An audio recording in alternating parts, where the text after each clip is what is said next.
জায়গাটার বিষয়ে এইখানে আপনারা দেখতে পাচ্ছেন কবির ভাই এসেছে এইখানে, এবং এই জায়গাটার বিষয়ে কেমন লাগলো আমরা কবির ভাইয়ের কাছে জানার চেষ্টা করব।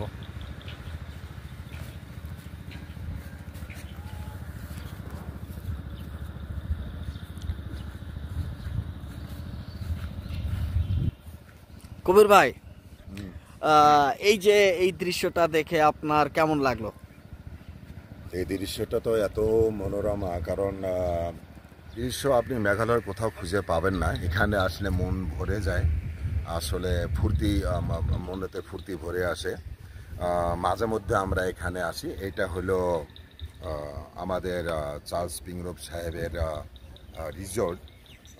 যদি কেউ শিলংয়ে এখানে আসেন, সবার তো এন্ট্রি এখানে হয় না, তো পারমিশন নিয়ে ঢুকতে পেলে এখানে আপনারা যেটা দেখতে পারবেন, এখানকার সিনারি, অ্যাটমসফিয়ার, ইটস ওয়ান্ডারফুল।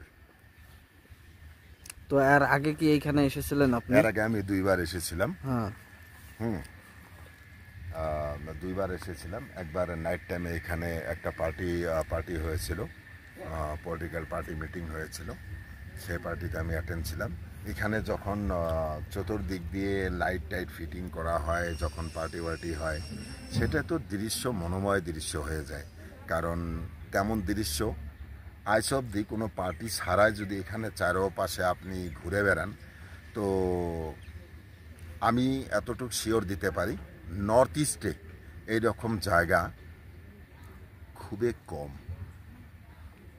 তো ওই আগে যে 2 বার এসেছিলে সেইবার ওই সময় কেমন লেগেছিল আর আজকে কেমন লাগছে আপনার? একই। এখানে আসলেই ফুর্তি লাগে, আর ফুর্তির সীমা নেই। কারণ যদি কেউ দুঃখ মন নিয়ে এখানে আসে, তাহলে ও এখানে শান্তি খুঁজে পাবে, মানে বাতাবরণে আর অ্যাটমসফিয়ারের ভিতরে। কারণ যে সিনারিটা আছে, যে সৌন্দর্য আছে, এই সৌন্দর্যটাই মনের ভিতরে অটোমেটিক মানুষের শান্তি ঢুকে দেয়।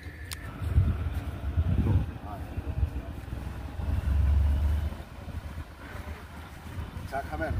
হ্যাঁ, চা খাবো, চলেন। এখানে দেখতে পাচ্ছেন আরো আমাদেরকে চা খাইতে ডাকতেছে। এই যে বিল্ডিংটা দেখতে পাচ্ছেন কত সুন্দর, এবং বিল্ডিং এর নিচেও এখানে দেখতে পাচ্ছেন কত সৌন্দর্যময় জায়গা, এবং এখানে সৌন্দর্যর কোনো শেষ নেই।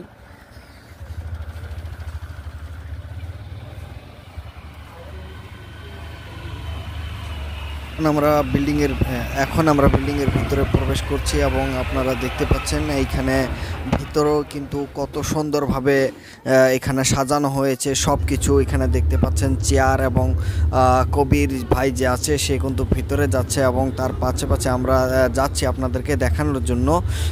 সেখানে যে বসার যে সিটগুলো বা বসার যে সিস্টেম করেছে সেটা আসলে অসাধারণ। আপনারা দেখতে পাচ্ছেন কিভাবে প্লেট সাজিয়ে থুয়েছে, এবং সব কিছুর ফেসিলিটি এখানে দেওয়া আছে। তো ভিডিওটা বহুত কয়েকদিনের আগে আপনারা দেখতে পাচ্ছেন, কিছুদিন আগে আমরা গিয়েছিলাম শিলংয়ে, যার জন্য সেই ভিডিওটা বানানো হয়েছিল, এবং ভিডিওটা আপনার ভালো লাগলে শেয়ার করবেন। Thank you.